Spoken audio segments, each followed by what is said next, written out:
예, 만나서 반갑습니다. 예, 광호 스님이라고 합니다. 다 아시죠? 예, 오늘 스튜디오에 좀 변화가 생겼습니다. 여러분, 여기는 화계사 대적광전입니다. 그래서 저희가 이번 신년 특집 소나무 특별 이제 법회 그런 어떤 의미를 기념해 가지고 제가 이제 주석하고 있는, 제가 머무르고 있는 화계사 대적광전에서 저희가 촬영을 하게 되었습니다. 여기서 우리 매번 보는 우리 불자님들 또 이 자리에서 뵈니까 너무 새로운 것 같아요. 그런데 제가 방송을 하면서 조금 당황스러운 것들이 몇 개 있었는데 그 중에 하나가 이렇게 전화가 자주 오지 않습니까? 저한테 상담이 자주 오는데 그 방송국에도 이제 광우 스님 소나무 방송을 보고 연락을 하시는 분들이 많아요. 근데 희한한 게 광우 스님 어디 사세요? 어디 계세요? 라고 질문을 많이 한대요. 근데 제가 그 이야기를 들으면서 딱 드는 생각이 아니 방송 딱 시작하면 화계사 교무 광우 스님이라고 나오던데 방송을 많이 보셨다는 분들이 전화해가지고 스님 방송 아주 오랫동안 지켜보고 있었습니다. 너무 고맙습니다 하면서 근데 스님 어디 사시는지 몰라서 방송국에 전화했어요 라는 이야기를 되게 자주 들어요. 그래서 제가 대놓고는 얘기를 못했는데 속으로는 대체 무슨 방송이 온 거지? 여러분 방송 보셨어요? 못 보셨어요? 앞에 보면 화계사 교무 이렇게 나오잖아요. 예, 광우스님이 또 있나? 그래서 이제 저는 서울의 수유동, 강북구 수유동에 있는 여기 삼각산 밑에 화계사에 이제 있습니다. 그래서 오늘부로 이 방송 이후로는 이제 우리 불자님들이 광우스님 어디 계세요? 라는 말이 이제 방송국에 전화가 안 왔으면 좋겠어요. 화계사에 있습니다.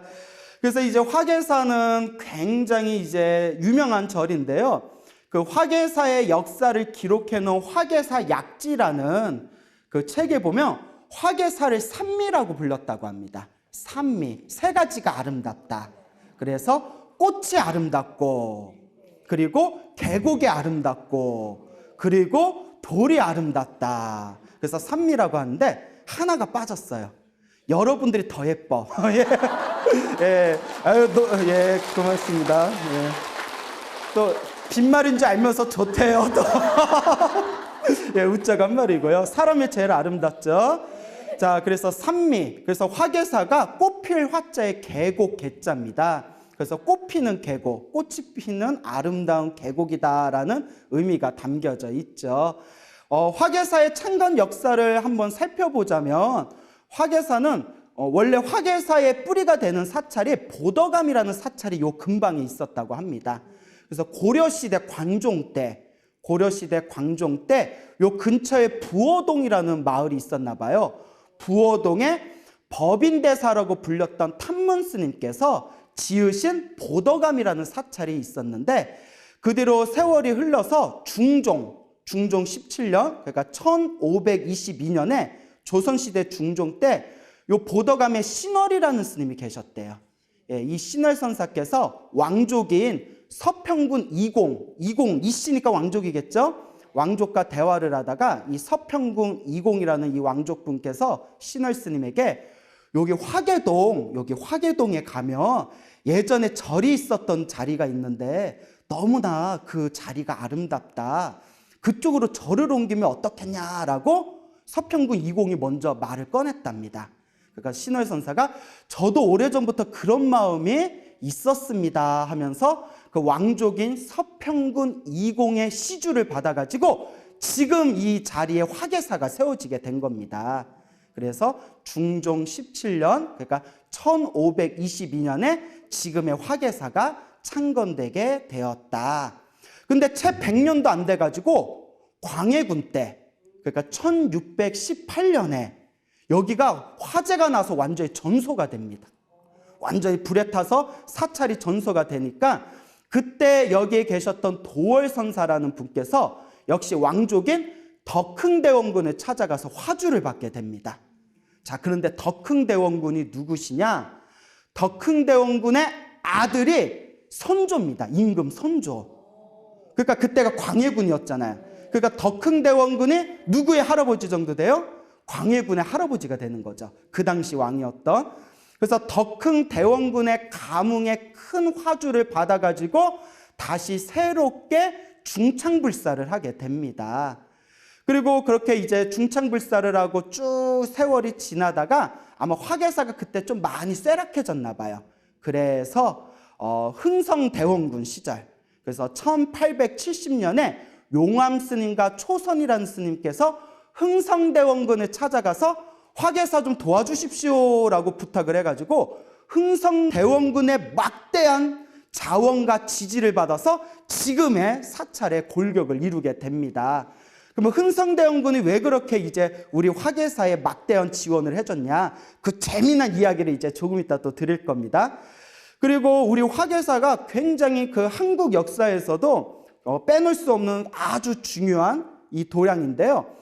여러분들 그 1933년에 한글학회 주관에 의해서 이희승, 최현배 등을 포함한 9분의 국문학자들이 요 화계사 보화루 있죠. 옆에 보화루에서 숙식을 하면서 오늘날 우리가 쓰고 있는 한글 맞춤법의 뼈대를 이루는 한글 맞춤법 통일안을 집필을 하게 됩니다. 그러니까 이제 우리 국어사랑 나라사랑 하잖아요. 예, 그 뼈대를 이루는 것이 바로 이 화계사가 그 중요한 역사의 일익을 담당하게 됩니다. 그리고 이제 세계적으로 살아생전에 세계 4대 생불이라고 불렸던 분들이 계셨는데요. 세계에서 가장 영향력이 크셨던 4분의 큰 스님들을 세계 4대 생불이라고 했거든요. 그래서 뭐 티베트의 달라이라마, 그리고 그 당시 캄보디아의 마하고사난다 스님, 그리고 베트남 출신의 틴나탄 스님, 그리고 또 한 분이 누굴까요? 그렇죠. 우리 화계사에서 주석하셨던 순상 큰 스님께서 1984년에 외국인들을 위한 국제선언을 개원하시게 됩니다. 그리고 여기 오시면 느끼겠지만 여기 새로 지어진 건물을 제외하고 옛날 건물만 보면 도량이 이렇게 좀 작은 편이에요. 그렇죠. 원래 여기가 왕실 사찰이라서 아무나 못 왔대요. 왕실의 왕족이라든가 궁녀들이 와서 신행생활을 하던 데가 바로 여기 화계사였습니다. 일반 대중들은 함부로 못 오던 데였어요. 그러니까 여러분들이 100년이 훨씬 지난 지금 이 자리에 모여서 화계사에서 신행생활을 하는 거는 여러분들이 전생에 화계사하고 인연 있는 분들이었어요. 화계사하고 인연 있는 분들은 왕실에 계셨던 분들이었잖아요. 그러니까 다들 전생에 무술이었어, 무술이. 예. 그래, 개 중에 공주도 있었을 거예요. 예. 그러니까 보면 이렇게 공주같이 어머 이러시는 분들 있죠. 이런 분들은 전생에 공주였고, 예, 이제 웃자고 한 말이고, 예. 자, 어쨌건 제 말에 너무 신경 쓰지 마세요. 자, 그래서 1984년에 이제 숭산 스님께서 외국인을 위해서 널리 이제 국제선언을 개원하시고 널리 법을 펼쳐지면서 수많은 사람들이 이제 화계사에 몰려들기 시작합니다. 그러니까 원래 있었던 대웅전 자리가 너무 협소하니까 그래서 수많은 우리 불자분들을 수용하기 위해서 1991년에 지금의 이 큰 대적광전이 이제 새롭게 건립을 하게 됩니다. 그리고 빼놓을 수 없는 게 1995년에 화계사의 가장 큰 자랑 중에 하나인 불교대학에 개원을 하게 되죠. 예, 여기에 계신 분들 상당수가 불교대학 출신이죠. 예, 화계사의 큰 자랑 중에 하나가 불교대학이다. 제가 절대 불교대학 담당이라서 하는 이야기가 아니라, 물론 사심은 좀 깔려있지만, 예, 그래서 1995년에는 또 불교대학에 개원을 해서 오늘날 또 우리 대한불교조계종에서 또 가장 손꼽는 불교대학 중에 하나로 발돋움하게 됩니다. 자, 이렇게 우리 화계사가 정말 꽃도 아름답고 계곡도 아름답고 돌도 아름답고 여기 와서 수행하시는 우리 불자님들도 아름답고 그 역사도 굉장히 재미난 에피소드들을 많이 간직하고 있는 또 도량이 이 화계사가 되겠죠. 화계사가 이제 우리가 한번 특기할 만한 것 중에 하나가, 우리가 조선시대 때 숭유 억불이라는 거 다 들어보셨죠? 원래 신라, 특히 고려시대 때 그 나라의 국교로까지 이렇게 받들던 우리 불법이, 불교가 조선시대에 들어와서 처참하게 탄압을 받게 됩니다. 근데 그 중에서도 화계사가 한 가지 특기할 만한 게요, 조선시대 때 수많은 사찰들이 다들 문을 닫거나 불태워지거나 폐사가 되거든요. 그런데 조선시대 때 가장 불교가 탄압받았던 시기 중에 하나가 성종, 그 성종의 아들이었던 연산군, 그 연산군 뒤에 왕이 되었던 중종, 이 3대에 걸쳐서 계속 탄압을 받게 됩니다. 그런데 가장 불교가 탄압을 받았던 시기였던 중종 때 왕족의 도움을 받아서 지었던 사찰이 바로 무슨 사다? 화계사라는 거예요. 그렇게 불교가 탄압받았던 시대 때 이 사찰이 불태워져서 다 이 사찰이 화재로 전소가 되고 난 뒤에 다시 왕족의 도움을 받아서, 그것도 왕의 아버지, 왕의 현직 왕의 할아버지 되시는 가문의 도움을 받아서 지은 사찰이 또 무슨 사찰이었다? 이 화계사였다는 거예요. 그러니까 이 왕의 그 당시의 승유 억불 속에서도 왕권의 도움을 받으면서 성장하고 유지되어질 수 있었던 사찰이 바로 이 화계사입니다. 그래서 조선시대 사찰의 역사에서도 아주 특기할 만한 그런 어떤 사찰의 역사를 가지고 있는 곳이 바로 이 도량이 되겠는데요.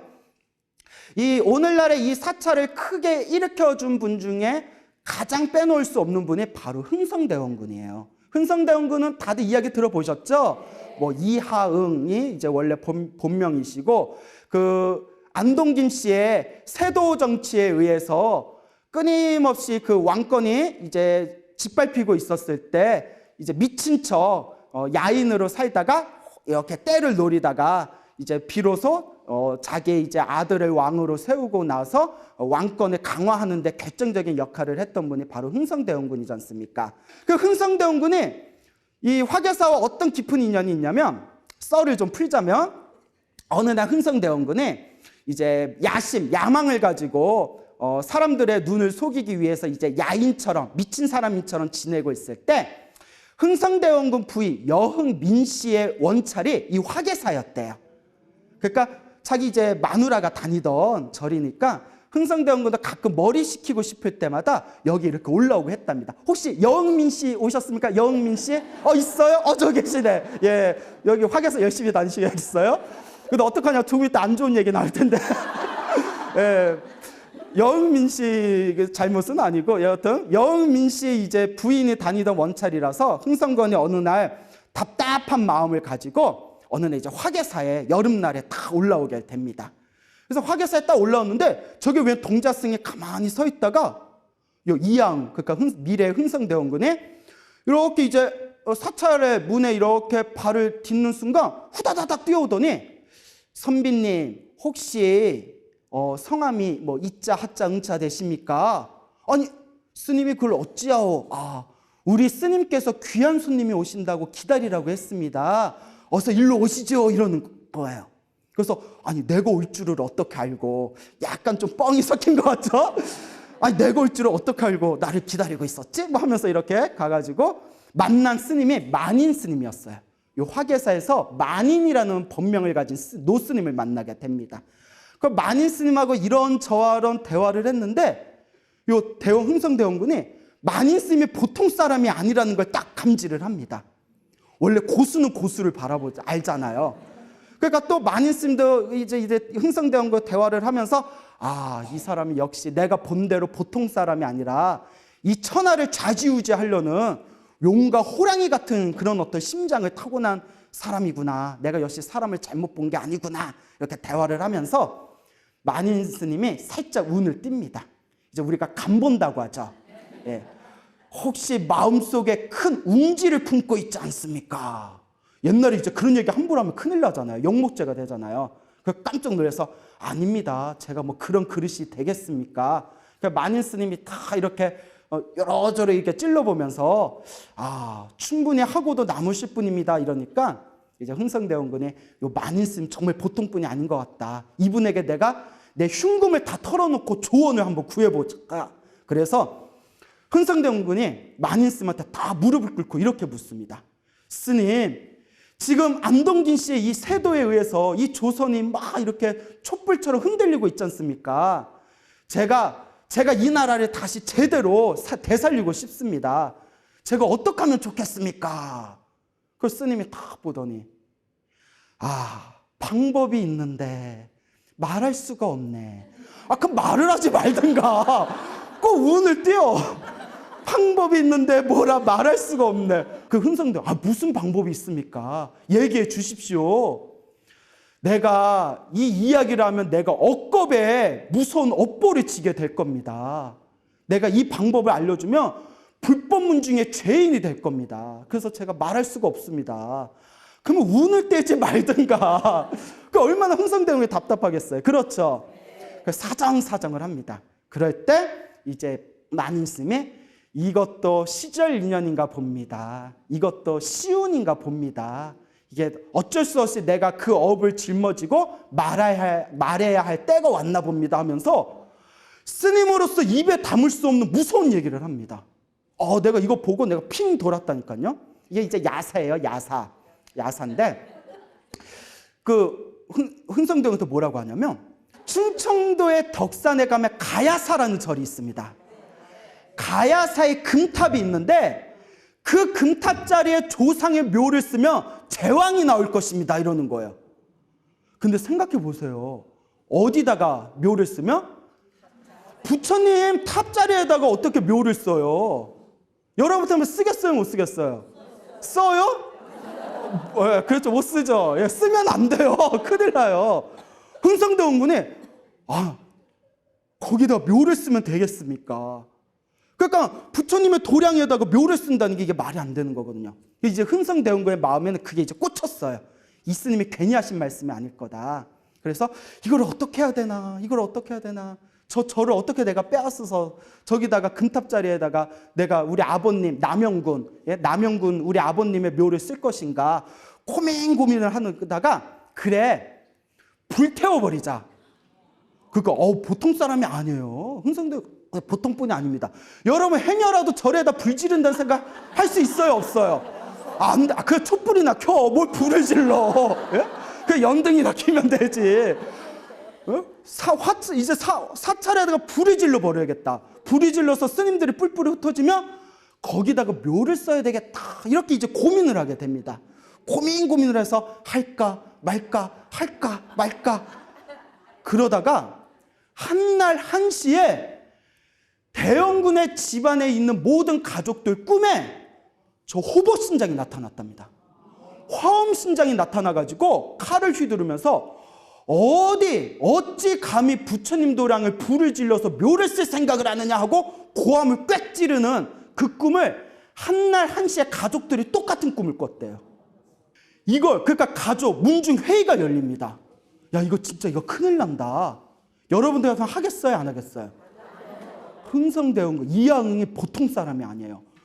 그 얘기를 듣고 무릎에 딱 치면서 이건 진짜다. 그렇지 않고서 꿈에서 한날 한시에 이런 꿈을 꿨다는 건 이건 진짜 보통 일이 아니다. 진짜다 이거는. 우리 집 이건 로또다.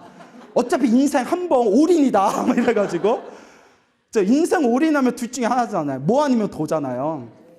그래서 그 근처에 있는 건달들에게 큰 돈을 줘가지고 밤에 가야사에다 불을 지르게 됩니다. 야, 부처님 도량을 불 질러요. 그리고 근데 여기에 여러 편집 버전이 있어요. 불 지른 게 아니라 돈을 주고 내쫓았다 이런 얘기도 있고. 그리고 나서 연천에 있는 흥성대원군의 아버지 남영군의 묘를 500리에 떨어져 있는 아버지의 묘를 옮겨와서 그 금탑 자리에다가 묘를 쓰게 됩니다. 거기에 금탑 자리에다 묘를 쓰게 돼요. 그리고 7년 후에 묘를 쓰고 나서 7년 후에 둘째 아들 제황을 낳습니다. 제황. 그 둘째 아들이 나중에 12살 때 조선의 26대 임금인 고종이 되게 됩니다. 야, 그러니까 일단 맞았어요, 안 맞았어요? 맞았죠. 근데 우리가 여기에 대해서 진지하게 고민해 봐야 돼요. 여러분들도 뭔가 좀 재밌긴 재밌는데 좀 아니다 싶은 생각 들죠? 불자라서 그래요. 왕이란 게 대체 뭐길래? 어차피 이번 한생 그냥 그 몇십 년 권력을 줄 뿐이고, 막말로 부처님 경전에서 보면 우리가 과거 전생에 왕 한 번 안 해본 적이 없다는데, 수많은 윤회 동안 해볼 거 다 해봤다는데, 이번 생 그 몇십 년 그 권력 주기 위해서 부처님의 도량을 불질려면서까지 거기다 묘를 써야 되는가? 우리가 이거 되게 진지하게 고민해 봐야 돼요. 그래놓고 화계사 스님한테 빚진 게 있으니까 용암 스님, 초선 스님이 찾아가서 화계사 좀 여기 절 좀 조금 이제 쇠락하니까 절 좀 지원 좀 해주세요 했더니 대웅전을 딱 하고 지어주네. 예? 그래서 우리 화계사 대웅전이 지금 이제 서울시의 유형문화재로 지정이 되어 있는데 저 대웅전이 흥성대원군의 전포적인 지지에 의해서 지어주신 겁니다. 나라에서 내놓으라는 목수와 석장들을 불러가지고 단시간 만에 이제 지은 법당이 되겠는데요. 우리 화계사 대웅전에 이렇게 마루에 보면 용머리로 돼 있어요. 그거는 일반 사찰에서는 올릴 수가 없답니다. 나라에서 인정한 관청에서만 올릴 수 있는 게 용머리예요. 그러니까 이게 왕실 사찰이라는 이제 근본이고요. 그리고 화계사 이 대웅전이 보통 도량이 아닌 게 흥성대원군 한 나라의 권력을 쥐고 있는 최고의 권력의 정점에 있는 분이 자기가 심혈을 기울여서 법당을 짓는데 그냥 짓겠어요? 조선의 제일 가는 풍수가들을 불러서 가장 좋은 자리가 어디냐라고 지정을 해서 지은 데가 저 대웅전 자리예요. 그래서 여기에 화계사 오래 다니신 분들 계시지만 스님 대웅전에서 기도하면 뭐가 달라요? 뭐 다르긴 뭐가 다른지 모르겠는데 그런 얘기 하시는 분들이 많아요. 예, 그리고 또 이런 이야기 들으면 평소에 아무 느낌 없다가 괜히 진짜 다른 것 같기도 하고. 네. 그래서 요 화계사 대웅전을 지어주게 되죠. 근데 여기에 또 흥성대원군에 또 희한한 면이 있습니다. 흥성대원군이 이제 왕권을 강화하려다 보니까 이제 궁궐을 이제 또 크게 지어서 왕권의 이제 왕실의 체면을 사람들에게 널리 세우려고 계획을 짜게 되는데 저 경복궁 같은 데 이제 새로 짓게 되거든요. 이게 돈이 부족한 거예요. 중간에 또 화재가 나서 홀라당 타버리고.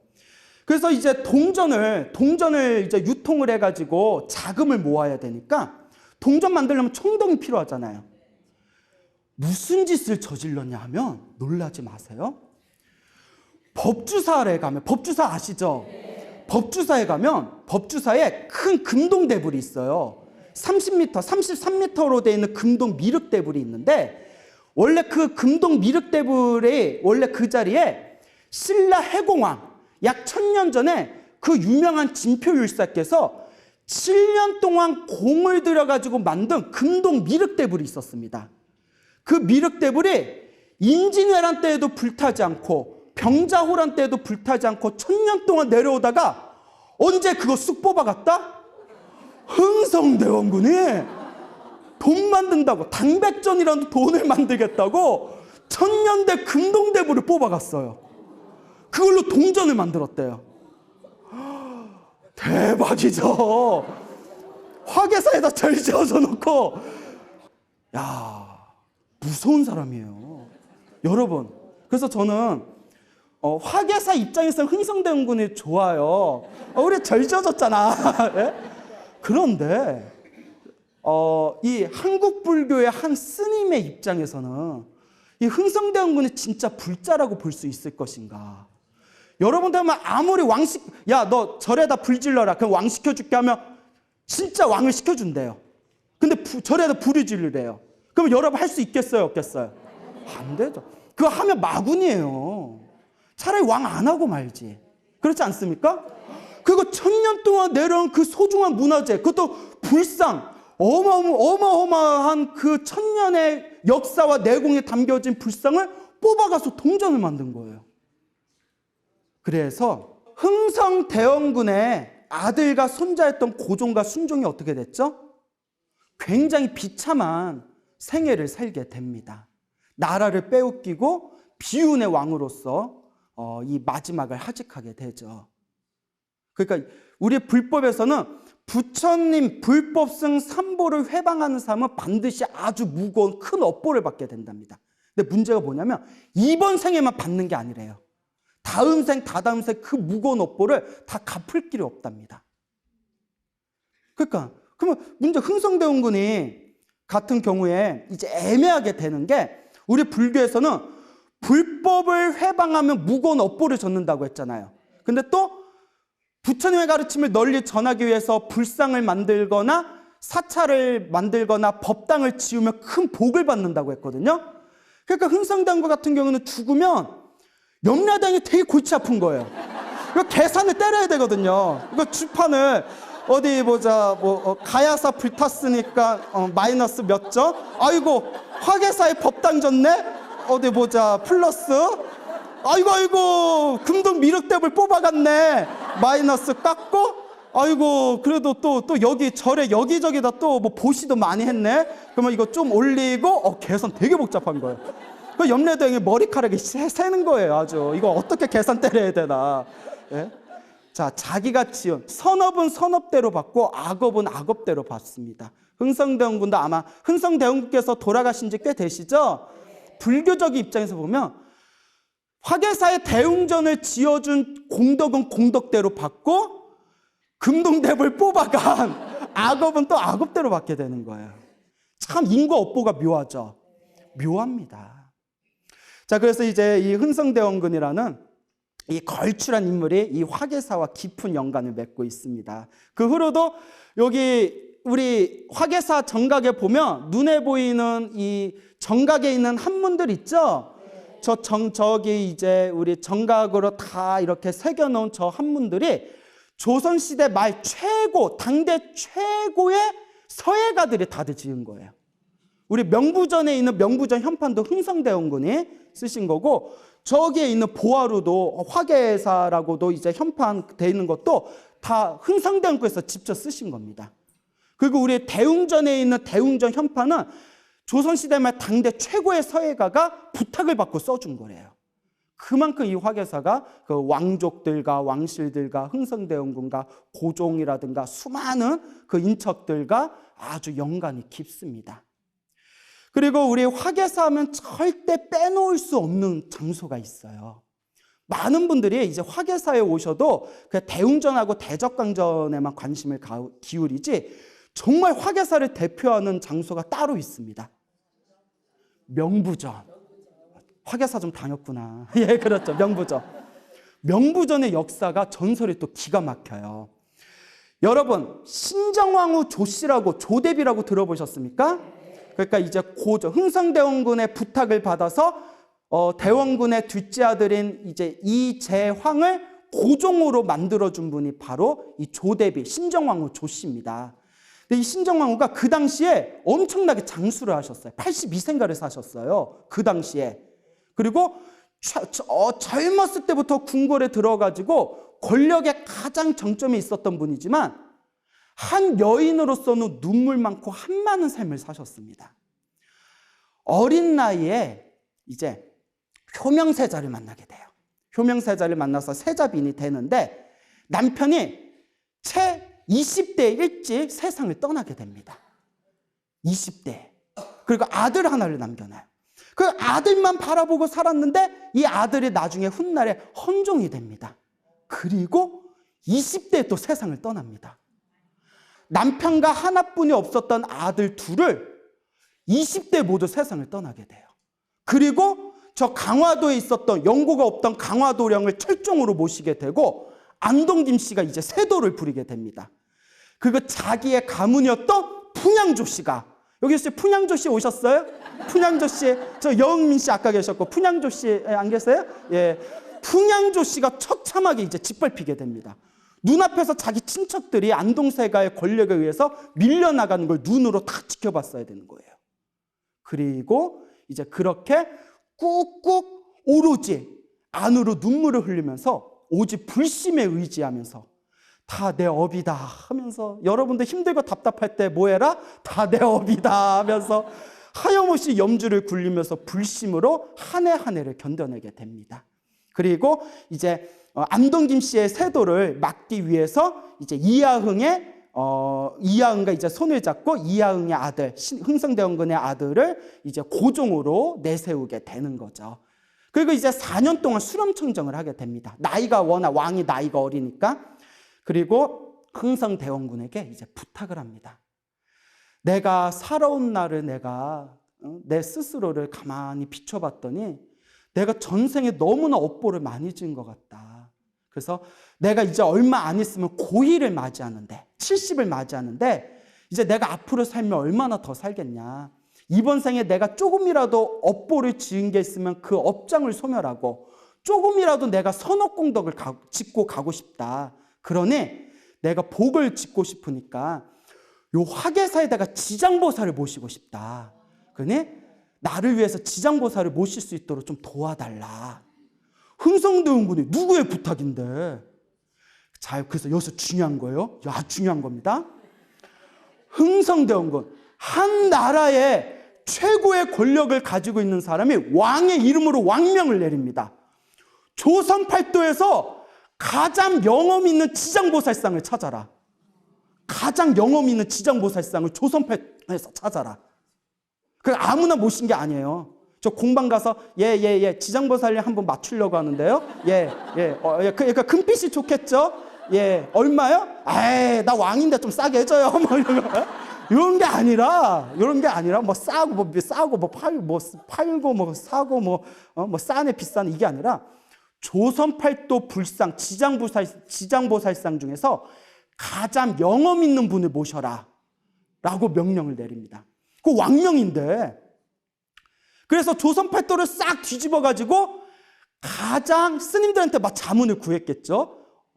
가장 영험 있는 지장보살 불상이 무엇입니까? 그래서 황해도에 있는 겸불산, 산 이름이 또 겸불산이에요. 겸불산의 강서사라는 절에서 지장보살님과 무독귀양 도명종자와 그 10분의 시왕들을 이제 모셔오게 됩니다. 그 보통 분이 아닌 거예요. 찾고 찾아서 찾은 가장 영험 있는 지장보살상이라는 거예요. 근데 여기에 재미난 전설이 있습니다. 이제 화계사에서 세 분의 스님이 대표가 돼서 강서사에서 지장보살상하고 시왕상을 이제 모셔오는데, 이제 소달구지에다가 이제 명부전에 가보신 분들 알겠지만 불상하고 시왕상들이 크잖아요. 달구지 이제 몇 개에다가 차곡차곡 이제 정성스럽게 올리고, 혹시라도 가다가 혹시 상하지 않게 몸에다가 그 정성스럽게 솜 같은 거, 솜이불 같은 거 다 덮은 뒤에 그 힘들게 소달구지를 끌고서 이제 배가 있는 나루터에 갔대요. 왜냐하면 배로 해서 가는 게 가장 빠르니까. 시일 안에 도착을 해야 되니까. 이제 절 지어놨겠다. 이제 불상만 모시면 되는데 시일 안에 도착을 해야 되거든요. 뻥크나면 안 되잖아. 나루터에 딱 갔는데 배가 없는 거야. 배가 없더래요. 어떡해. 그래서 휴대폰도 없잖아요. 휴대폰도 없는데 이거 어떻게 뭐 연락이라도. 아직 저기 조정에선 며칠 후에 온다고 기다리고 있는데, 여보세요? 대원군네? 여기 음질이 안 좋아요. 이러면서 지금 시간 안에 못 갈 것 같아요. 며칠만 늦춰주세요. 이게 안 되잖아요. 그때 한탄을 하고 있는데, 발을 동동 구르고 있는데 멀리서 배 하나가 쓱 오더랍니다. 싹 오더니 혹시 배를 찾으십니까? 이러더래요. 깜짝 놀래가지고 우리가 배를 찾는 걸 어떻게 알고 이 시간에 딱 왔냐고.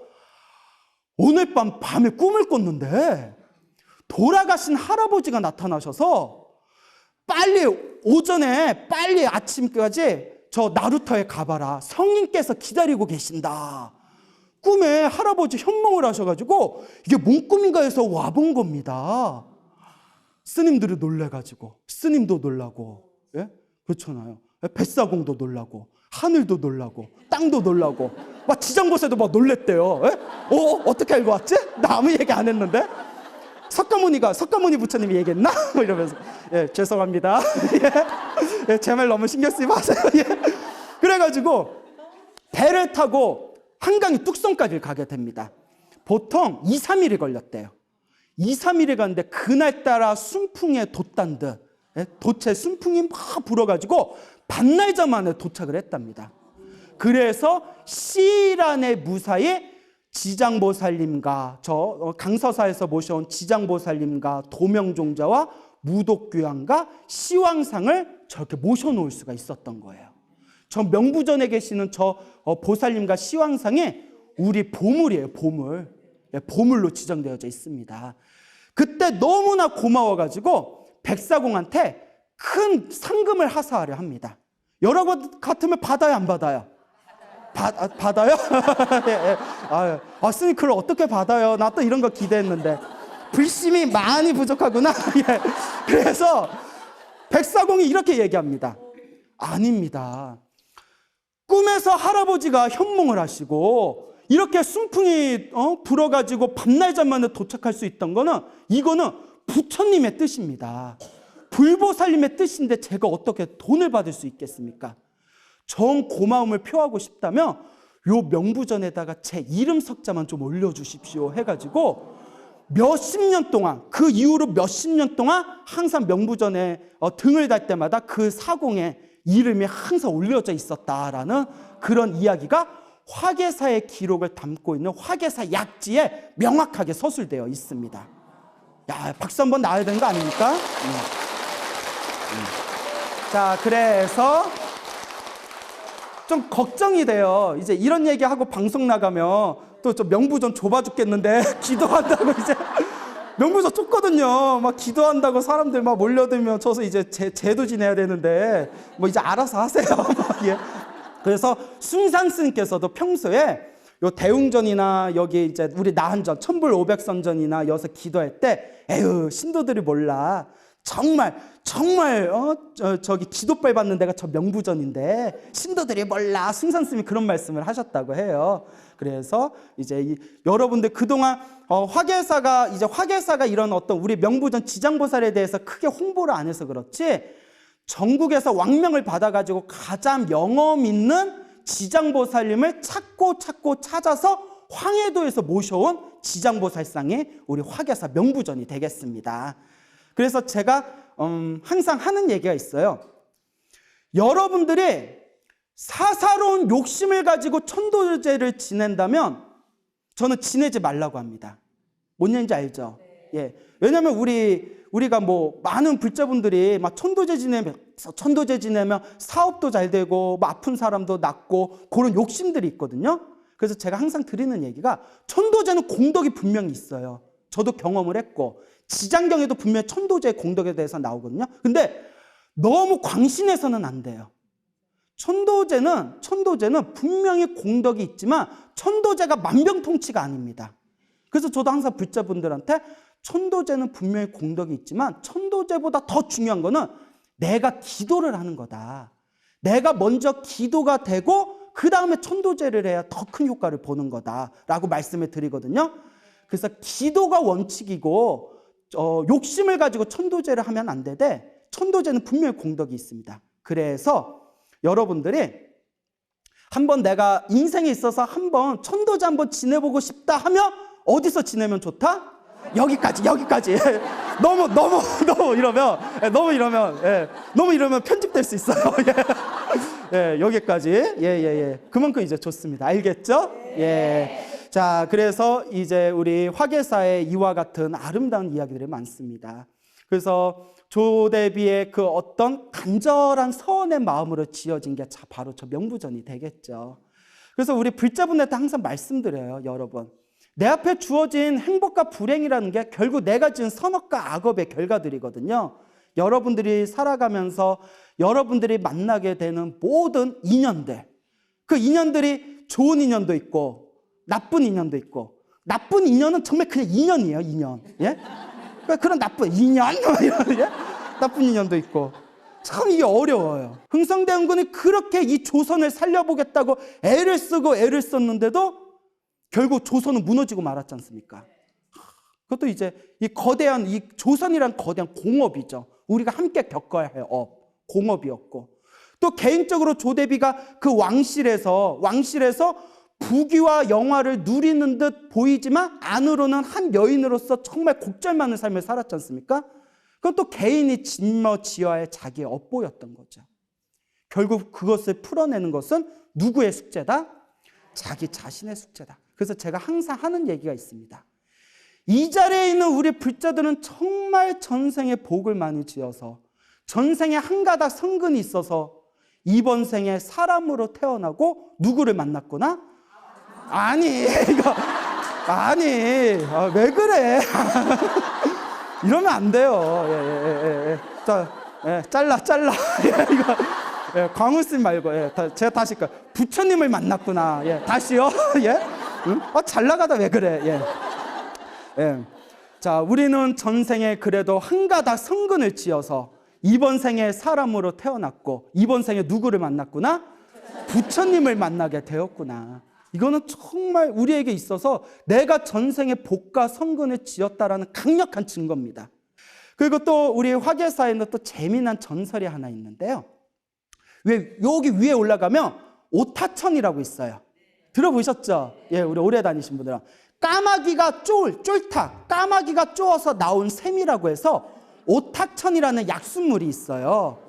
그래서 아주 유명한 약숫물이었대요. 요 전설이 재밌는데 요 아랫마을에 어느 효자가 살았는데 어머니가 나이가 드신 늙은 어머니가 갑자기 피부병에 걸렸대요. 아무리 약을 써도 피부병을 낫지 않아가지고 그래서 어떻게 해야 어머니의 병을 나을 수 있을까 해가지고 산에서 약초를 구하다가 어느 날 너무 지쳐 힘들어서 쓰러져 버렸답니다. 그때 모든 이야기에는 패턴이 있잖아요. 꿈에 산신령이 나타났더라. 효자야 효자야 너의 효성에 그 갸륵한 효성에 내가 감동을 해서 나왔다. 누구세요? 보면 모르냐 산신령이잖냐 뭐 이러면서 뭐 저기 가면 저 화계사 옆에 가면 바위가 있는데 거기에 이제 샘을 뚫어가지고 거기 있는 물을 어머니가 마시면 나을 수 있을 것이다. 그거 꿈을 딱 깨고 나서 하늘이 감동해서 나에게 방법을 가르쳐 주셨구나. 그리고 저 화계사 옆에 있는 그 돌에 가가지고 막 깨는데 막말로 그게 뭐 깨지나? 예? 망치로 깨도 이게 끝이 없는 거예요. 그래서 손이 다 터져가지고 피가 줄줄 나와도 깨고 또 깨서 너무나 힘들어서 또 지쳐서 쓰러졌는데 어디선가 깍깍 소리가 나면서 뭐가 날라왔을까요? 까마귀. 뭐 뜬금없이 뭐 고양이? 뭐 이러시면 안 돼요. 까마귀가 날아와서 까마귀들이 그 부리로 돌을 쪼아줬대요. 망치로도 안 깨지는데 까마귀 부리로 쪼아줬대요. 거기서 물이 뿜어져 나왔는데 거기서 나온 그 물을 어머니께 드리니 어머니의 병이 싹 나았더더라. 그래서 사람들이 이르기를 이 효자의 효성에 감동한 하늘이 내려주신 물이다 해가지고 까마귀가 쪼아서 만든 샘해서 오탁천이라고 불리게 되었다 해서 수많은 분들이 그 물을 마시고 실제로 효과 보신 분들이 아주 많았답니다. 그런데 지금 마실 수 있다 없다? 예, 음용 불가 판정을 받았습니다. 예, 그만큼 우리가 이제 환경이 더러워지고 있다는 거예요. 오래전에 이미 음용 불가 판정으로 이제 마시면 안 되는 물로 판정이 받아서 그냥 이렇게 전설로만 흔적으로 남겨져 있습니다. 근데 선생님 저 먹어도 상관없어요 하는 분들도 그래도 드시면 안 됩니다. 또 이런 이야기 듣고 에이 괜찮겠지 하다가 큰일 날 수 있으니까 차라리 기도를 한번 더 하세요. 예, 자 그래서 오늘 신년 특집으로 화계사 대적강전에서 우리 소중한 불자님들 모시고 이렇게 또 재미나게 이야기를 꾸며봤습니다. 어떻게 많이 즐거우셨나요? 네. 예. 그래서 그래서 제가 여러분들한테 항상 드리는 이야기가 있습니다. 여러분 행복해지고 싶습니까? 네. 행복한 삶을 창조하고 싶습니까? 네. 복을 지으십시오. 선업을 지으십시오. 공덕을 쌓으십시오. 복과 선업과 공덕의 힘이 여러분들을 진정한 행복의 길로 이끌어 줄 것입니다. 여기서 마치겠습니다. 소중한 나